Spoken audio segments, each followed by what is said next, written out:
जीवन का सबसे क्रूर सत्य ये है कि हमारी मृत्यु के कुछ ही घंटों बाद हमारी प्रिय वस्तुओं पर दूसरों का अधिकार हो जाता है।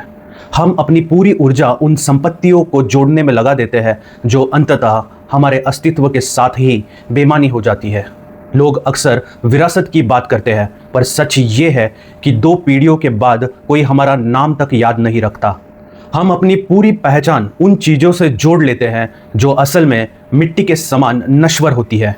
अपनी देह और नाम के प्रति ये मोह ही हमारे दुखों का सबसे बड़ा कारण बनता है।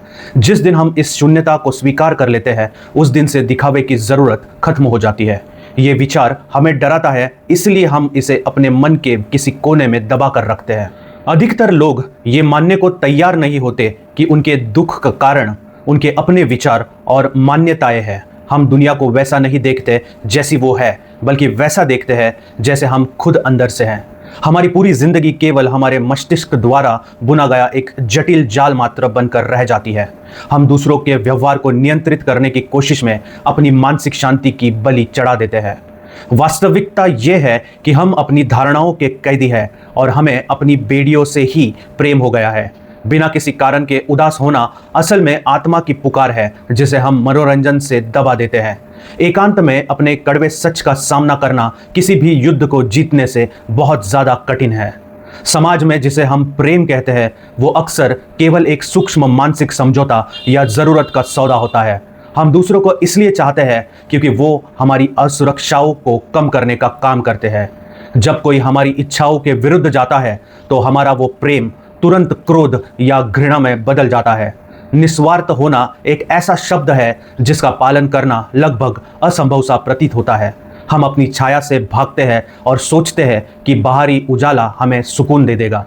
अपनी डार्क साइड या अपने भीतर के अंधेरे को स्वीकार किए बिना कोई भी व्यक्ति पूर्ण नहीं हो सकता।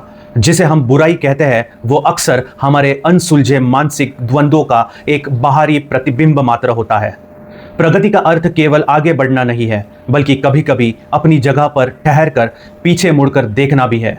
हम अपनी पहचान को बचाने के लिए उन रिश्तों और आदतों को ढोते रहते हैं जो हमें नष्ट करती रहती है।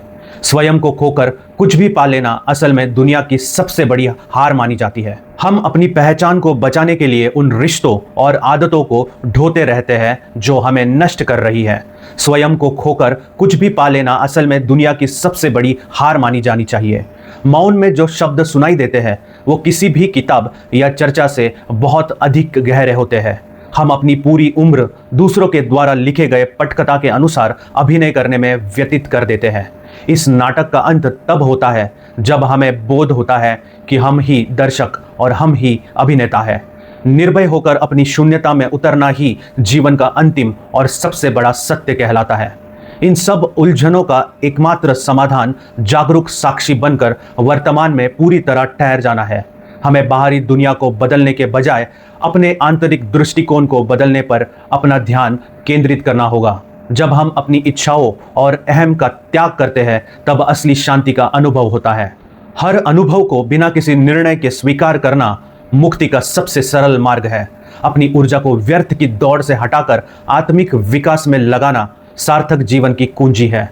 जब हम स्वयं के साथ गहराई से जुड़ते हैं, तब सारा संसार हमें अपना प्रतिबिंब लगने लगता है। प्रेम और करुणा को अपना स्वभाव बनाकर हम इस मायावी जाल से सरलता से बाहर निकल सकते हैं। मिगांत।